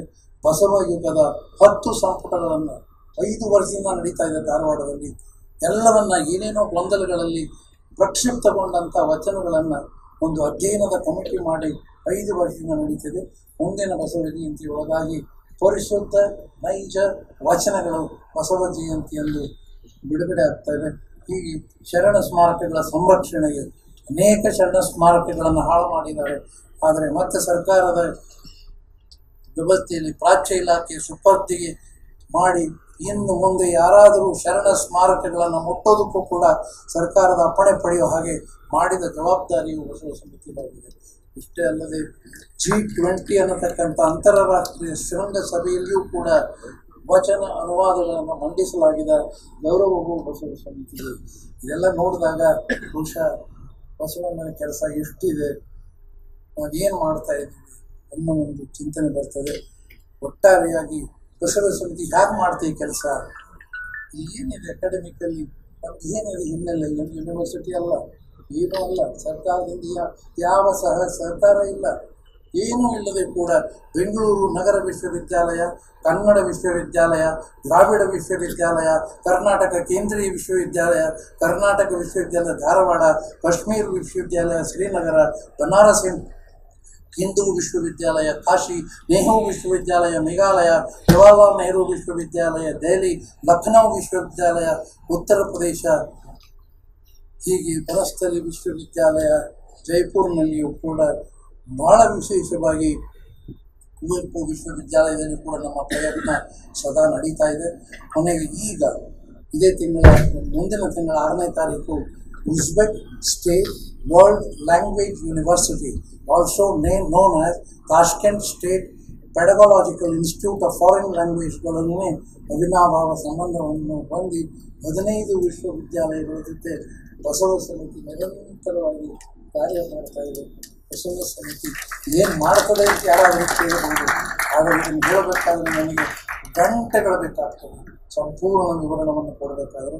ಒಟ್ಟಾರೆಯಾಗಿ ಈ ರೀತಿಯ ಬಸವ ಸಮಿತಿಯ ಕಾರ್ಯಗಳಿಗೆ ತಾವೆಲ್ಲ ಬಂದು ನಮ್ಮ 60ನೇ ಸಂಸ್ಥಾಪನಾ ದಿನಾಚರಣೆಯಿಂದ ಬಂದಿದ್ದೀವಿ. ನಿಮ್ಮೆಲ್ಲರ ಆಶೀರ್ವಾದ ನಮಗೆ ಬೇಕು ಅಂತ ಕೇಳಿದ್ದೀನಿ. ನಾನು ಹೋಗಿ ಪ್ರಥಮವಾಗಿ ನನ್ನ ಮನಸ್ಸಿಗೆ ಬಂದಿದ್ದು ವೀರಪ್ಪ ಮೊಯ್ಲಿಯಣ್ಣವರನ್ನು ಕರೆದಿದ್ದೀನಿ. ಯಾರೋ ಒಬ್ಬರನ್ನು ಕರೆಯೋದು ಬೇರೆ. ಯಾಕೆ ನಾನು ಸೋಮಣ್ಣವ್ರನ್ನು ಕರೆದಿದ್ದೆ ಅಂದರೆ ಇತ್ತೀಚೆಗೆ ಅವರು ದೆಹಲಿಯಲ್ಲಿ ಒಂದು ಬಸವ ಜಯಂತಿ ಕಾರ್ಯಕ್ರಮವನ್ನು ಮಾಡಿದ್ರು. ಇದೇ ರೀತಿಯಲ್ಲಿ ಬೆಳೆಯಲಿ ಅನ್ನೋ ಉದ್ದೇಶಕ್ಕಾಗಿ ಅವ್ರನ್ನ ಕರೆದಿದ್ದು, ಅವರಿಗೆ ಪ್ರೇರಣೆ ಮೂಡಿಸಿ ನಾವೆಲ್ಲ ಇದ್ದೀವಿ ನಿಮ್ಮ ಜೊತೆಗೆ ಮಾಡಿ ಅಂತಕ್ಕಂಥ ನಿನ್ನೆ ತಾನೇ ಉಪರಾಷ್ಟ್ರಪತಿಗಳ ಒಂದು ಪ್ರಮಾಣ ವಚನ ಇವತ್ತು ಇಡಬೇಕಾಗಿ ಅದಕ್ಕೆ ನಾವು ಹೋಗಲೇಬೇಕಾಗಿದೆ ಅಂತ ಇಲ್ಲ ಅರ್ಥ ಇಲ್ಲ ಅಂತ ಹೇಳಿ ಅವ್ರು ಹೇಳಿದ್ದಕ್ಕಾಗಿ. ತದನಂತರ ನಮ್ಮ ವೀರಪ್ಪ ಮೊಯ್ಲಿಯಣ್ಣವರು ಕೈಗಾರಿಕೆ ಹಣಕಾಸು ಸಚಿವರಲ್ಲದೆ ಕರ್ನಾಟಕದ ಮುಖ್ಯಮಂತ್ರಿಯಾಗಿ, ಚಿಕ್ಕಬಳ್ಳಾಪುರದ ಲೋಕಸಭಾ ಸದಸ್ಯರಾಗಿ, ಕೇಂದ್ರ ಸಚಿವರಾಗಿ ಕಾರ್ಯನಿರ್ವಹಣೆ, ರಾಜಕಾರಣಿ ಅಲ್ಲದೆ ಕವಿಯಾಗಿ ರಾಮಾಯಣ ಮಹಾನ್ವೇಷಣ ಮಹಾಕಾವ್ಯ ರಚನೆ ಮಾಡಿ ಈ ದಿನ ನಮ್ಮ ಎದುರಿಗೆ ಎಷ್ಟು ಸರಳವಾಗಿ ಸಹಜವಾಗಿ ಕೂತಿದ್ದಾರೆ ನನಗಂತೂ ಆಶ್ಚರ್ಯ ಆಗ್ತದೆ.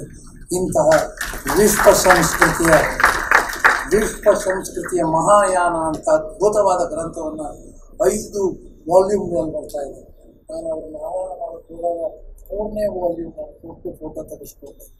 3ನೇ ವಾಲ್ಯೂಮ್ ನನಗಿಂತ ಕಣ್ಣಾಡಿಸ್ತಾ ಹೋದೆ. ಏನಿದು ವಿಶ್ವ ಸಂಸ್ಕೃತಿಯ ಮಹಾಯಾನ, ಎಲ್ಲದಕ್ಕೂ ಕೇಂದ್ರ ಬಿಂದು ಬಸವಣ್ಣ ಅನ್ನೋದು ಭಾಳ ಆಶ್ಚರ್ಯ. ಏನೋ ಮಾಡಿದ್ರು ಅನ್ನೋದಲ್ಲ, ಅಲ್ಲಿ ಅವರು ಬಸವಣ್ಣನವರ ಬಗ್ಗೆ ಯಾವ ರೀತಿ ಆ ವ್ಯಕ್ತಿಯಲ್ಲಿ ಬಸವಣ್ಣನವರ ಬಗ್ಗೆ ಇರೋ ಭಕ್ತಿಯನ್ನು ಈಗ ಒಂದು ಪುಟ್ಟ ಕವನದಲ್ಲಿದೆ, ಅದನ್ನು ಹೇಳಿ ಮುಗಿಸ್ತೇನೆ. 3ನೇ ಸಂಪುಟದಲ್ಲಿ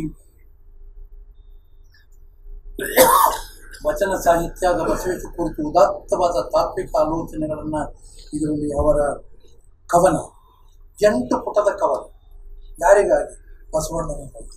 ಯಾರು ಬರೆದವರು? ಮಾಜಿ ಮುಖ್ಯಮಂತ್ರಿ ವೀರಪ್ಪ ಮೊಯ್ಲಿ. ಅದನ್ನು ಒಂದೊಂದು ಶಬ್ದವನ್ನು ನೀವು ನೋಡ್ತಾ ಹೋಗಿ ಆ ಕವನದ ಶೀರ್ಷಿಕೆ ಯುಗ ಪುರುಷ ನಿನಗಿದು ನಮೋ ನಮಃ ನಮೋ ನಮಃ. ಯುಗ ಪುರುಷ ನಿನಗಿದು ನಮೋ ನಮಃ ನಮೋ ನಮಃ. ವಿಶ್ವ ಕಲಹಾದಿ ಸರ್ವ ಸಂಕಟ ವಿನಾಶಾಯ ಮಾನವ ದೋಷ ನಿವಾರಣಾಯ ಮಂಗಳಮಯ ಕಾರ್ಯ ಸಿದ್ಧಿ ಪುರುಷ ಶ್ರೀ ಬಸವಾಯ ನಮೋ ನಮಃ ನಮೋ ನಮಃ. ಅಸಾಧ್ಯ ಸಾಧಕ ಮಾನವ ಕುಲೋದ್ಧಾರಕ ಯುಗ ಪುರುಷ ಮಾನವತಾವಾದಿ ಸೂರ್ಯ ಪ್ರಭೆಯ ಜಗಜ್ಯೋತಿ ಬಸವೇಶ್ವರ ಸಕಲ ಬ್ರಹ್ಮಾಂಡ ಪೂಜ್ಯ ಲಿಂಗಾರಾಧನ ಜೀವೋತ್ತಮ ಸಚೇತನ ಜಯ ಜಯ ಅಜಯ ವಚನಾಮೃತ ಧಾರಾ ಪುನೀತ ವಿಜಯೀ ಭವ ವಿಜಯೀ ಭವ ವಿಜಯೀ ಭವ. ಒಬ್ಬ ರಾಜಕಾರಣಿಯಾಗಿ ಬಸವಣ್ಣನವರಿಗೆ ಬರೆದಿರ್ತಕ್ಕಂಥ ಈ ಸಂದರ್ಭದಲ್ಲಿ ಅನಿರೀಕ್ಷಿತವಾಗಿ ನಾವು ಹೋಗುವುದು ತಮಗೂ ಕೂಡ ನಾವು ಹೋಗೋದು ಪವಿತ್ರವಾದ ಕೆಲಸ ನನ್ನ ದೃಷ್ಟಿಕೋನದಲ್ಲಿ. ಇದಕ್ಕೆ ಕೇವಲ ಜ್ಞಾನಪೀಠ ಪ್ರಶಸ್ತಿ ಅಲ್ಲದೆ ನೋಬೆಲ್ ಪಾರಿತೋಷಕವನ್ನು ಪಡೆಯತಕ್ಕಂಥ ಶಕ್ತಿ ಇದರಲ್ಲಿದೆ. ಖಂಡಿತವಾಗಿ ನನಗೆ ಅನಿಸುತ್ತೆ ಯಾವುದಾದ್ರೂ ಒಂದು ಬಂದೇ ಬರ್ತದೆ, ಇನ್ನೂ 2 ವಾಲ್ಯೂಮ್ ಬರ್ತಾ ಇದೆ. ಅದರೊಳ ಆಳವಾದ ಅಧ್ಯಯನ ಎಲ್ಲ ನೋಡಿದಾಗ ಭಾಳ ಇವತ್ತು ಅವ್ರನ್ನ ಕರೆದಿದ್ದು ನಮಗೆ ಸಾರ್ಥಕ ಆಗಿದೆ. ಹೀಗೆ ಎಲ್ಲರೂ ಕೂಡ ವಿಶೇಷವಾಗಿ ನಮ್ಮ ಸನ್ಮಾನಿತರೆಲ್ಲ ಗುರು ಚನ್ನಬಸಪ್ಪ ಅಣ್ಣವರಂತೂ ನಮ್ಮ ಸೌಭಾಗ್ಯ. ಇಂಥವ್ರು ನಮ್ಮ ಜೊತೆ 95ರಲ್ಲೂ ನಮ್ಮ ಜೊತೆಗಿದ್ದಾರಲ್ಲ, ಬದುಕೆಲ್ಲ ಬಸವಮಯವಾಗಿ ಮಾಡ್ಕೊಂಡಂಥ ವ್ಯಕ್ತಿ ನಮ್ಮ ಜೊತೆ ಇದ್ದಾರೆ. ಇದ್ದು ಇವತ್ತು ನಮ್ಮ ಗೌರವಕ್ಕೆ ಅವರು ಭಾಜನರಾಗಿದ್ದಾರೆ. ಇದು ಪ್ರಶಸ್ತಿ ಅವರಿಗೆಲ್ಲ ತನ್ನ ಮೂಲಕ ನಮ್ಮ ಬಸವ ಸಮಿತಿ ಕೊಡ್ತಕ್ಕಂತಹ ಪ್ರಶಸ್ತಿಗೆ ಒಂದು ಗೌರವ ಬಂದಿದೆ ಅಂತ ನಾನು ತಿಳ್ಕೊಂಡಿದ್ದೇನೆ.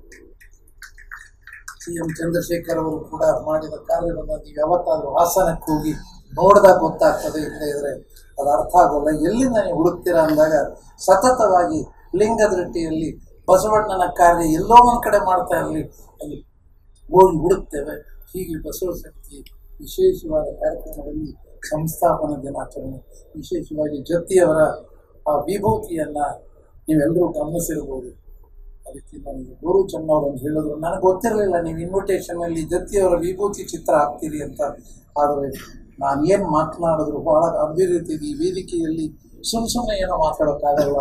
ನಾನು ಒಂದು ಟಿಪ್ಪಣಿ ಮಾಡ್ಕೊಂಡಿದ್ದೀನಿ, ನನಗೆ ಅರಿವಿಲ್ಲದೇನೆ ವಿಭೂತಿಯ ಬಗ್ಗೆ ಟಿಪ್ಪಣಿ ಇದೆ ಅಂದರು. ನನಗೆ ನಿಜಕ್ಕೂ ಅದು ಬಸವಣ್ಣನಿಗೆ ತಲುಪಿದೆ ಅಂತ ಮಾತನಾಡಿದೆ. ಈ ಕಾರ್ಯಕ್ರಮದಲ್ಲಿ ಭಾಗಿಯಾಗತಕ್ಕಂಥ ಬಸವ ಸಮಿತಿಯ ಇಲಾಖೆಗೆ ಮಂತ್ರಿಗಳಿದ್ದವರು ಮತ್ತು ತಾವೆಲ್ಲ ಅನೇಕ ಜನ ಹಿರಿಯರು ಬಂದಿದ್ದೀರಿ. ಮೂಳೆಯವರು ಬಸವ ಕಲ್ಯಾಣದ MLA ಆಗಿದ್ದವರು ಎಲ್ಲರೂ ತಾವೆಲ್ಲ ಬಂದಿದ್ದೀರಿ. ಈ ಸಂದರ್ಭದಲ್ಲಿ ಬಸವ ಸಮಿತಿಯನ್ನು ಹರಸಿ ನಿಮ್ಮ ಶುಭ ಆಶೀರ್ವಾದವನ್ನು ನೀಡಿ ನಮ್ಮ ಕಾರ್ಯ ನಿಲ್ಲೋದಿಲ್ಲ, ಹಾಗೆ ನಡೀತಾ ಹೋಗ್ತದೆ. ಶರಣಾರ್ಥಿ. ಎತ್ತೆತ್ತ ನೋಡಿದತ್ತ ಬಸವನೆಂಬ ಬಳಿ, ಎತ್ತಿ ನೋಡಿದರೆ ಲಿಂಗವೆಂಬ ಗೊಂಚಲು. ಹಾಗೆಯೇ ಎತ್ತೆತ್ತ ನೋಡಿದತ್ತ ನೀನೇ ದೇವ ಅನ್ನುವ ಕಲ್ಪನೆಯಲ್ಲಿ ಬಸವ ಸಮಿತಿ ಎಂಬ ಒಂದು ಪ್ರತಿಷ್ಠಿತ ಸಂಸ್ಥೆಯನ್ನು ಕಟ್ಟಿಕೊಟ್ಟಂತಹ ಇವತ್ತು ಇನ್ನೊಂದು ವಿಶೇಷ ಏನಂತಂದರೆ ಡಾಕ್ಟರ್ ಡಿ ಜತ್ತಿಯವರ 4ನೇ ತಲೆಮಾರು ಇವತ್ತು ಈ ವೇದಿಕೆಯಲ್ಲಿ ಇರೋದು. ಅವರ ಮಕ್ಕಳು, ಮೊಮ್ಮಕ್ಕಳು ಮತ್ತು ಮರಿ ಮೊಮ್ಮಕ್ಕಳು ಅವರ ಜನ್ಮ ದಿನಾಚರಣೆಗೆ ಹೆಚ್ಚು ಅರ್ಥವನ್ನು ಕೊಟ್ಟಿದ್ದಾರೆ ಅಂತ ಭಾವಿಸ್ತಾ ಇವತ್ತಿನ ಸಭೆಯ ಮುಖ್ಯ ಘಟ್ಟ ಪ್ರಶಸ್ತಿ ಪುರಸ್ಕಾರದ ಸನ್ಮಾನ. ಇದರಲ್ಲಿ ಮೊದಲಿಗೆ ನಾವು ಆಹ್ವಾನಿಸ್ತಾ ಇರೋದು ಇವತ್ತು ಬಸವ ವಿಭೂಷಣ ಪ್ರಶಸ್ತಿಗೆ ಭಾಜನರಾದಂತಹ ಗೋರು ಚನ್ನಬಸಪ್ಪನವರು, ನಾಡೋಜ ಪ್ರಶಸ್ತಿ ಪುರಸ್ಕೃತರು. ಗೋರೋಜ ಅಂದ ತಕ್ಷಣ ನಮಗೆ ಅದು ಒಂದು ವ್ಯಕ್ತಿಯಲ್ಲ, ಒಂದು ಸಂಸ್ಥೆ ಅನ್ನುವ ನೆನಪಾಗುತ್ತೆ. ಅವರ ಮಗಳು ಇವತ್ತು ಮುಕ್ತಾ ಕಾಗ್ಲೆ ಅವರು ಇವತ್ತು ನಮ್ಮ ಜೊತೆಗಿರೋದು ತುಂಬ ಸಂತಸದ ವಿಷಯ. ಈಗ ಈ ಬಸವ ವಿಭೂಷಣ ಪ್ರಶಸ್ತಿ ಪಡೆದಂತಹ ನಾಡೋಜ ಗೋರು ಚನ್ನಬಸಪ್ಪ ಅವರ ಪರಿಚಯ ನಮ್ಮ ಶೋಭಾ ಮಹೇಶ್ ಅವರಿಂದ. ಎಲ್ಲರಿಗೂ ನಮಸ್ಕಾರ. ಶ್ರೀಯುತ ಗೋರು ಚನ್ನಬಸಪ್ಪನವರ ಪರಿಚಯದ ಅಗತ್ಯವೇ ಇರದ ಸುಪ್ರಸಿದ್ಧ ವ್ಯಕ್ತಿ ಅಂದರೆ ಅವರೇ ಅಕ್ಷರ ಬ್ರಹ್ಮ ಶ್ರೀ ಗೋರು ಚನ್ನಬಸಪ್ಪನವರು. 18/5/1930 ಚಿಕ್ಕಮಗಳೂರು ಜಿಲ್ಲೆ ರುದ್ರಪ್ಪ ಗಿರಿಗೌಡರ ಹಾಗೂ ಅಕ್ಕಮ್ಮ ರುದ್ರಪ್ಪ ದಂಪತಿಗಳ ಮಗನಾಗಿ ಹುಟ್ಟಿದ ಗೋರೋಚರವರ ಪೂರ್ಣ ಹೆಸರು ಗೊಂಡೇದಹಳ್ಳಿ ರುದ್ರಪ್ಪ ಚನ್ನಬಸಪ್ಪ. ಬೀರೂರು ಪ್ರದೇಶದಲ್ಲಿ ಪ್ರೌಢ ಶಿಕ್ಷಣ ಮುಗಿಸಿ ಶಿಕ್ಷಣ ವಿಸ್ತಾರ ಅಧಿಕಾರಿಗಳಾಗಿ ವಾರ್ತಾ ಮತ್ತು ಪ್ರಚಾರ ಇಲಾಖೆಯ ಪ್ರಕಟಣೆಗಳ ಸಂಪಾದಕರಾಗಿ ಭಾರತ ಜನಸಂಖ್ಯಾ ಯೋಜನೆಯ ಉಪನಿರ್ದೇಶಕರಾಗಿ ಮೇ 18, 1988 ನಿವೃತ್ತರಾದರು. ಕನ್ನಡ ಸಾಹಿತ್ಯ ಪರಿಷತ್ತಿನ ಸಂಚಾಲಕರಾಗಿ, ಸಂಪಾದಕರಾಗಿ, ಗೌರವ ಕಾರ್ಯದರ್ಶಿಗಳಾಗಿ 3 ಸಮ್ಮೇಳನಗಳನ್ನು ಮಾಡಿದ ಕೀರ್ತಿ ಶ್ರೀಯುತರಿಗಿದೆ. ಅದೇ ಕನ್ನಡ ಸಾಹಿತ್ಯ ಪರಿಷತ್ತಿನ ಅಧ್ಯಕ್ಷರಾಗಿಯೂ ಕಾರ್ಯನಿರ್ವಹಿಸಿದ್ದಾರೆ. ಪರಿಷತ್ತಿನ ಅಮೃತ ನಿಧಿ ಸಂಗ್ರಹ ಯೋಜನೆ, ಸಾಹಿತ್ಯ ಪ್ರಕಾರಗಳ 10ಕ್ಕೂ ಹೆಚ್ಚು ರಾಜ್ಯ ಮಟ್ಟದ ಸಮಾವೇಶಗಳು, ಪರಿಷತ್ತಿನ ಧ್ವಜ ರಚನೆ, ಹಾಗೂ 120ಕ್ಕೂ ಹೆಚ್ಚು ಗ್ರಂಥಗಳನ್ನು ಪ್ರಕಟಿಸಿದ್ದಾರೆ. ಕರ್ನಾಟಕ ಸರ್ಕಾರದ ಅಭಿವೃದ್ಧಿ ಪ್ರಾಧಿಕಾರ, ಪುಸ್ತಕ ಪ್ರಾಧಿಕಾರದ ಸದಸ್ಯರಾಗಿಯೂ ಸೇವೆ ಸಲ್ಲಿಸಿದ್ದಾರೆ. ಜಾನಪದ ಅಕಾಡೆಮಿಯ ಅಧ್ಯಕ್ಷರಾಗಿಯೂ ನಿಘಂಟು ಪ್ರಕಟಣೆಯ ಮಹತ್ತರ ಕಾರ್ಯನಿರ್ವಹಿಸಿ ಬೀದರ್ನಲ್ಲಿ ನಡೆದ ಮೊದಲ ಅಖಿಲ ಭಾರತ ಜಾನಪದ ಸಮ್ಮೇಳನದ ವ್ಯವಸ್ಥೆ ಮಾಡಿದ್ದು ಸಾಧನೆಯೇ ಸರಿ.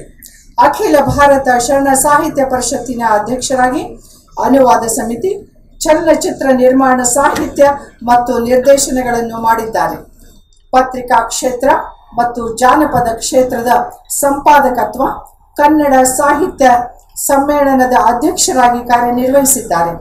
ಕರ್ನಾಟಕ ಜಾನಪದ ಮತ್ತು ಯಕ್ಷಗಾನ ಅಕಾಡೆಮಿ ಪ್ರಶಸ್ತಿ, ಕರ್ನಾಟಕ ರಾಜ್ಯೋತ್ಸವ ಪ್ರಶಸ್ತಿ, ಕೇಂದ್ರ ಸಾಹಿತ್ಯ ನಾಟಕ ಅಕಾಡೆಮಿ ಪ್ರಶಸ್ತಿ ಪಡೆದ ಗೋರೂಚರ್ ಅವರು 2015ರಲ್ಲಿ ಜಾನಪದ ವಿಶ್ವವಿದ್ಯಾಲಯದಿಂದ ಗೌರವ ಡಾಕ್ಟರೇಟ್ ಪ್ರಶಸ್ತಿ ಮತ್ತು ಕರ್ನಾಟಕ ಸರ್ಕಾರದ ಪ್ರತಿಷ್ಠಿತ ಬಸವ ರಾಷ್ಟ್ರೀಯ ಪುರಸ್ಕಾರ ಹಾಗೂ 2022ರಲ್ಲಿ ನಾಡೋಜ ಪ್ರಶಸ್ತಿಗೆ ಭಾಜನರಾಗಿದ್ದಾರೆ. ಶ್ರೀಯುತರಿಗೆ, ಇಷ್ಟೊಂದು ಸಾಧನೆ ಮಾಡಿದಂತಹ ಶ್ರೀಯುತರಿಗೆ ಈ ದಿನ ನಮ್ಮ ಬಸವ ಸಮಿತಿಯಿಂದ ಬಸವ ವಿಭೂಷಣ ಪ್ರಶಸ್ತಿಯನ್ನು ನೀಡಿ ಸನ್ಮಾನಿಸಲಾಗುತ್ತದೆ. ಇದು ನಮಗೆ ಅತ್ಯಂತ ಹೆಮ್ಮೆಯ ವಿಷಯವೇ ಸರಿ. ವಂದನೆಗಳು.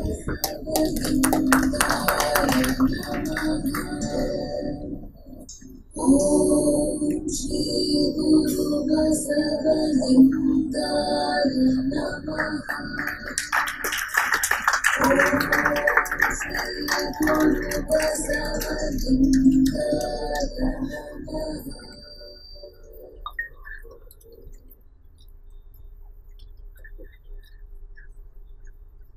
ಓಂ ಶ್ರೀ ಗುರು ಬಸವಲಿಂಗಾಯ ನಮಃ. ಓಂ ಶ್ರೀ ಗುರು ಬಸವಲಿಂಗಾಯ ನಮಃ. ಬಸವ ಸಮಿತಿಯ ಬಸವ ವಿಭೂಷಣ ಪ್ರಶಸ್ತಿಯನ್ನು ಪಡೆದಂತಹ ನಮ್ಮ ಗುರು ಚನ್ನಬಸಪ್ಪನವರಿಗೆ ಜೋರಾದ ಚಪ್ಪಾಳೆಯೊಂದಿಗೆ ಅಭಿನಂದಿಸೋಣ.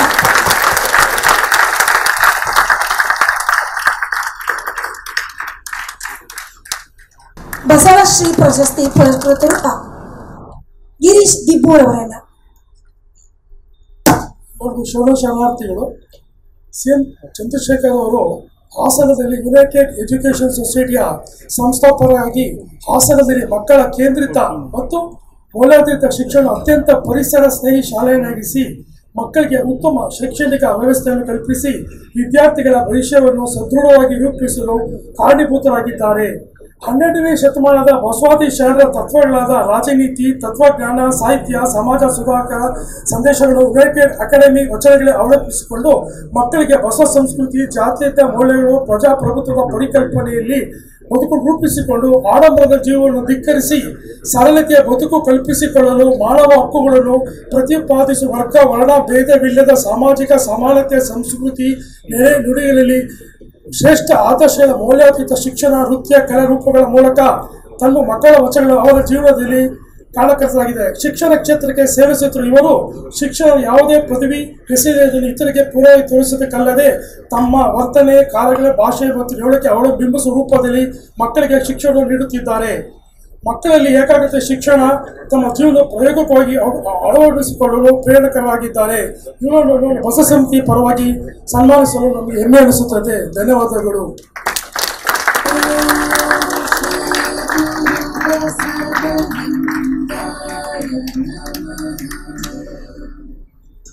ಓಂ ಶ್ರೀ ಗುರು ಬಸವಲಿಂಗಾಯ ನಮಃ. ಓಂ ಶ್ರೀ ಗುರು ಬಸವಲಿಂಗಾಯ ನಮಃ. ಧನ್ಯವಾದಗಳು CM ಚಂದ್ರಶೇಖರ್ ಅವರಿಗೆ. ನಿಮಗೆ ಇನ್ನೊಂದು ಸಲ ಬಸವ ಸಮಿತಿಯ ಪರವಾಗಿ ಅಭಿನಂದನೆಗಳು ಚಪ್ಪಾಳೆಗಳೊಂದಿಗೆ. ಇನ್ನು ಮುಂದಿನ ಬಸವಶ್ರೀ ಪ್ರಶಸ್ತಿ ಪುರಸ್ಕೃತರು ಪಿನಾಕ ಪಾಣಿಯವರು. ಇವರ ಹೆಸರೇ ವಿಶಿಷ್ಟವಾದದ್ದು. ಅವರ ವೃತ್ತಿಯು ಮತ್ತು ಅವರ ಸಮಾಜ ಸೇವೆಯೂ ಕೂಡ ಅಷ್ಟೇ ವಿಶೇಷವಾದದ್ದು. ಕವಿ, ವಾಗ್ಮಿ, ಲೇಖಕ, ಗಾಯಕ, ನಿರೂಪಕ, ಉಪನ್ಯಾಸಕ, ಅಂಕಣಕಾರ, ವಚನ ಚಳುವಳಿಯ ಮಾರ್ಗದಾಳು. ಬಹುಮುಖ ಪ್ರತಿಭಾ ಸಂಪನ್ನರೆಂದೇ ಹೆಸರಾಗಿರುವ ಶ್ರೀ ಎಸ್ ಪಿನಾಕಪಾಣಿಯವರು 30/7/1968 ಪಂಡಿತ ಕೆ.ಪಿ. ಶಿವಲಿಂಗಯ್ಯ ಮತ್ತು ಶ್ರೀಮತಿ ಪಾರ್ವತಮ್ಮ ದಂಪತಿಗಳ ಸುಪುತ್ರರಾಗಿ ಜನಿಸುತ್ತಾರೆ. MA ಸ್ನಾತಕೋತ್ತರ ಪದವಿ ವ್ಯಾಸಂಗ ಮಾಡಿ ಮುದ್ರಣ ಕಾಯಕದಲ್ಲಿ ತಮ್ಮನ್ನು ತಾವು ತೊಡಗಿಸಿಕೊಳ್ಳುತ್ತಾರೆ. ಕಳೆದ 25 ವರ್ಷಗಳಿಂದ ಮಕ್ಕಳ ವಚನ ಮೇಳ ರಾಜಧಾನಿಯ ಸಾಂಸ್ಕೃತಿಕ ಚರಿತ್ರೆಯಲ್ಲಿ ಹೊಸ ಇತಿಹಾಸವನ್ನೇ ನಿರ್ಮಿಸಿದೆ. 3 ದಿನಗಳು, 5 ರಿಂದ 7 ವೇದಿಕೆಗಳು, 12 ಪ್ರಕಾರಗಳು, ಪ್ಲೇ ಹೋಮ್ ಮಕ್ಕಳಿಂದ 10ನೇ ತರಗತಿಯ ಮಕ್ಕಳವರೆಗೂ ಪ್ರತಿ ವರ್ಷ 3 ರಿಂದ 4 ಸಾವಿರ ವಿದ್ಯಾರ್ಥಿಗಳಿಗೆ ಈ ವಚನ ಮೇಳದಲ್ಲಿ ಭಾಗವಹಿಸುತ್ತಿರುವುದು ಇತಿಹಾಸ. ಶಾಲೆಗೂ ತೆರಳಿ ಮಕ್ಕಳಿಗೆ ವಚನವನ್ನು ಕಲಿಸಿ ಅವರಿಂದ ಗಾಯನ, ಕಂಠಪಾಠ, ವ್ಯಾಖ್ಯಾರ್ಥ, ಭಾಷಣ, ರಸಪ್ರಶ್ನೆ, ವೇಷಭೂಷಣ ಹೀಗೆ ಅನೇಕ ಕಾರ್ಯಕ್ರಮಗಳನ್ನು ನಡೆಸಿ ಅರಿವು ಮೂಡಿಸುವ ಕಾರ್ಯದಲ್ಲಿ ತಮ್ಮನ್ನು ತಾವು ತೊಡಗಿಸಿಕೊಂಡಿದ್ದಾರೆ. ವಚನ ಶ್ರಾವಣ, ಬಸವ ಜಯಂತಿ, ಉಚಿತವಾಗಿ ವಚನ ಕಲಿಕಾ ತರಬೇತಿ ನಡೆಸಿಕೊಡುತ್ತಾರೆ. ಸುವರ್ಣ ಕಲ್ಯಾಣ, ಬಸವಶ್ರೀ ಸೌಹಾರ್ದ ಸಂಗಮ, ನಿರ್ಮಾಣ ಶ್ರೀ ಬಸವಜ್ಯೋತಿ ವಿದ್ಯಾನಿಧಿ, ಹಸಿರು ತೋರಣ ಮುಂತಾದ ಕೃತಿಗಳನ್ನು ಸಂಪಾದಿಸಿ ಪ್ರಕಟಿಸಿದ್ದಾರೆ. ಇವರ ಕಾರ್ಯಗಳನ್ನು ಸೇವಾ ಮನೋಧರ್ಮವನ್ನು ಶ್ಲಾಘಿಸಿ ಕೆಂಪೇಗೌಡ ಪ್ರಶಸ್ತಿ, ಬಸವ ವಿದ್ಯಾಭಿವೃದ್ಧಿ ಸಂಘದಿಂದ ಗೌರವ, ಬಾಲ್ಕಿ ಹಿರೇಮಠದಿಂದ ಬಸವ ತತ್ವ ಪ್ರಚಾರಕ ಪ್ರಶಸ್ತಿ, ರಮಣಶ್ರೀ ಪ್ರಶಸ್ತಿ, ಉತ್ತೇಜನ ಪ್ರಶಸ್ತಿ, ಕರ್ನಾಟಕ ರಕ್ಷಣಾ ವೇದಿಕೆ ಹಾಗೂ ರಾಜಾಜಿನಗರ ಹಬ್ಬ ಕಾರ್ಯಕ್ರಮಗಳನ್ನು ಗೌರವ ಪುರಸ್ಕಾರವನ್ನು ಪಡೆದಿದ್ದಾರೆ. ಬಸವ ಸಮಿತಿಯ ಸದಸ್ಯರಾಗಿ, ಕಾರ್ಯಕಾರಿ ಮಂಡಳಿಯ ಸದಸ್ಯರಾಗಿ ಬಸವ ಸಮಿತಿಯೊಂದಿಗೆ ಅವಿನಾಭಾವ ಒಡನಾಟವನ್ನು ಇರಿಸಿಕೊಂಡಿರುವ ಪಿನಾಕಪಾಣಿಯವರು ವೃತ್ತಿಯಲ್ಲಿ ರೈತರಾಗಿ, ಪ್ರವೃತ್ತಿಯಲ್ಲಿ ವಚನ ಪ್ರಚಾರಕರಾಗಿ ಸೇವೆ ಸಲ್ಲಿಸಿದ್ದಾರೆ. ಇಂಥವರನ್ನು ಇವತ್ತು ಬಸವಶ್ರೀ ಪ್ರಶಸ್ತಿ ಪುರಸ್ಕರಿಸುವುದರೊಂದಿಗೆ ಬಸವ ಸಮಿತಿ ಹೆಮ್ಮೆ ಪಡುತ್ತದೆ.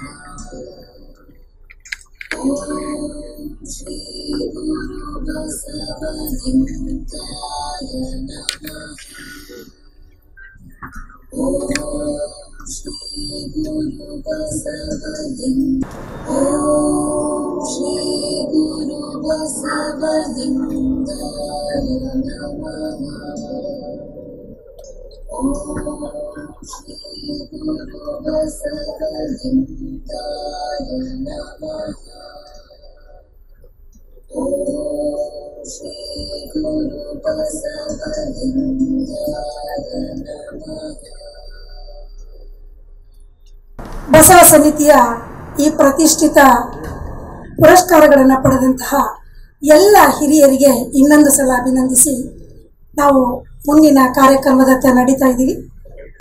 BRGS ಶಾಲೆಯ 4 ವಿದ್ಯಾರ್ಥಿಗಳು ಇವತ್ತು ಪ್ರಶಸ್ತಿಗೆ ಅಂದರೆ ಸ್ಕಾಲರ್ಶಿಪ್ ಅಂತ ಕರಿತೀವಿ ಅಥವಾ ಗೌರವಧನಕ್ಕೆ ಪಾತ್ರರಾಗಿದ್ದಾರೆ. ಆ ಎಲ್ಲ ವಿದ್ಯಾರ್ಥಿಗಳನ್ನು ನಾವು ಈಗ ಅವತ್ತು ವೇದಿಕೆಗೆ ಕರೀತಾ ಇದ್ದೀವಿ. ಪ್ರತಿಭಾ ಪುರಸ್ಕಾರ ದತ್ತಿ ದಾಸೋಹಿಗಳು ವಿಶೇಷ ಶಂಕರ್ ಮಹಾದೇವ್ ಬಿದರಿ ಇವರು IPS, ಕರ್ನಾಟಕ ರಾಜ್ಯ ಡೈರೆಕ್ಟರ್ ಜನರಲ್ ಆಫ್ ಪೊಲೀಸ್ ಮಹಾನಿರ್ದೇಶಕರಾಗಿದ್ದಂಥವರು. ಇವರು 2024-25ನೇ ಸಾಲಿನ SSLC ಪರೀಕ್ಷೆಯಲ್ಲಿ ಅತ್ಯುನ್ನತ ಶ್ರೇಣಿಯಲ್ಲಿ ತೇರ್ಗಡೆಯಾದ ಬಸವ ಸಮಿತಿಯ KLE ಬಸವ ಬಾಲಕಿಯರ ವಸತಿ ಶಾಲೆಯ ವಿದ್ಯಾರ್ಥಿನಿ ಕುಮಾರಿ ಕವನ MH. ಶ್ರೀಮತಿ ಕವನ MH ಅಭಿನಂದನೆಗಳು. ಇವರಿಗೆ ಈ ದತ್ತಿ ಪುರಸ್ಕಾರ ಸಿಗ್ತಾ ಇದೆ. ಕವನ MH ಜೋರಾದ ಚಪ್ಪಾಳೆ.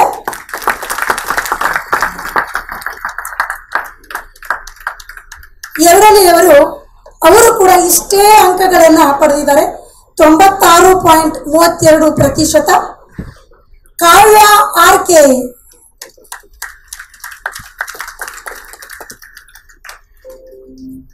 ಇವರೆಲ್ಲ ಬಸವ ಸಮಿತಿಯ KLE ಬಸವ ಬಾಲಕಿಯ ವಸತಿ ಶಾಲೆಯ ಮಕ್ಕಳು. ಇನ್ನು ಕೆ ಕೀರ್ತನ ಇವರು 95.20% ಅಂಕಗಳನ್ನು ಪಡೆದಿದ್ದಾರೆ. ಇವತ್ತಿನ ಪ್ರತಿಭಾ ಪುರಸ್ಕಾರಕ್ಕೆ ಆಯ್ಕೆಯಾಗಿದ್ದಾರೆ. ಇನ್ನೊಬ್ಬ ಪ್ರತಿಭಾವಂತ ಬಾಲಕಿ ಪೂರ್ವಿಕಾ ಎ. ಪೂರ್ವಿಕಾ ಎ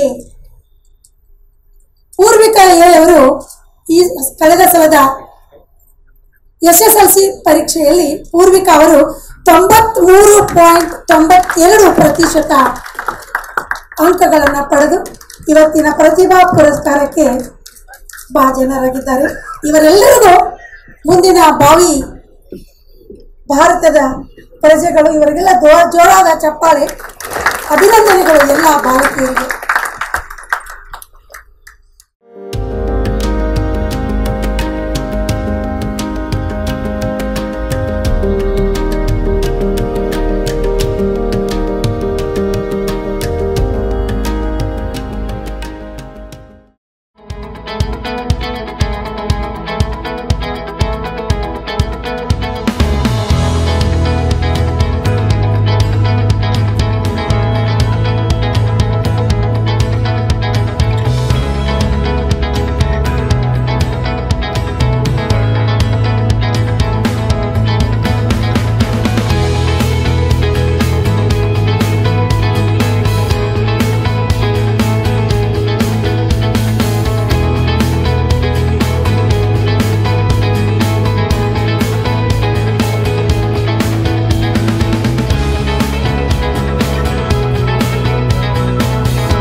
ಗುರು ಸೇವೆಯ ಮಾಡುವಲ್ಲಿ ಇಹದಲ್ಲಿ ಸುಖ, ಗುರು ಸೇವೆಯ ಮಾಡುವಲ್ಲಿ ಇಹದಲ್ಲಿ ಸುಖ, ಲಿಂಗ ಸೇವೆಯ ಮಾಡುವಲ್ಲಿ ಪರದಲ್ಲಿ ಸುಖ, ಲಿಂಗ ಸೇವೆಯ ಮಾಡುವಲ್ಲಿ ಪರದಲ್ಲಿ ಸುಖ, ಜಂಗಮ ಸೇವೆಯ ಮಾಡುವಲ್ಲಿ, ಜಂಗಮ ಸೇವೆಯ ಮಾಡುವಲ್ಲಿ ಇಹ ಪರವೆಂಬ ಉಭಯವು ನಾಸ್ತಿ, ಇಹ ಪರವೆಂಬ ಉಭಯವು ನಾಸ್ತಿ, ಚಂದೇಶ್ವರ ಲಿಂಗವ ಹಿಂಗದ ಭಾವ, ಚಂದೇಶ್ವರ ಲಿಂಗವ ಹಿಂಗದ ಭಾವ.